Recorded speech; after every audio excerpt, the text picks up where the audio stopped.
Hello friends, welcome to Eswari சமையல். கம்பு அவல் வச்சு இன்றைக்கி சுவையான அவல் முறை செய்ய போகிறேங்க. அதுக்கு ஒரு கப் அவல் எடுத்துகிட்டு கழுவி இந்த மாதிரி ஊற வச்சு எடுத்து வச்சுருக்கேங்க. அடுத்து இதுக்கு ஒரு மசாலா ரெடி பண்ணிக்கலாங்க. கொஞ்சம் கறிவேப்பிலை சேர்த்திட்டு இந்த மாதிரி மல்லி இலைகள் பிச்சு சேர்த்திக்கலாங்க. ஒரு துண்டு இஞ்சி கட் பண்ணி சேர்த்திக்கலாம்.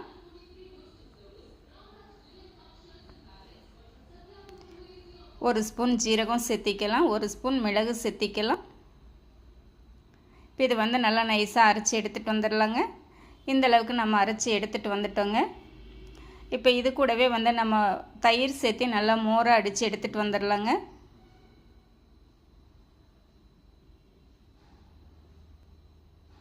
அடிச்சுட்டு வந்த மோர் நம்ம ஊறின அவலில் சேர்த்திக்கலாங்க. சேர்த்து நல்லா கலந்து விட்டுறலாங்க.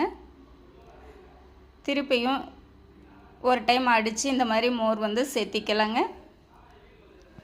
தேவையான அளவு உப்பு சேர்த்திக்கலாங்க. சேர்த்திட்டு நல்லா கலந்து விட்டுறலாங்க.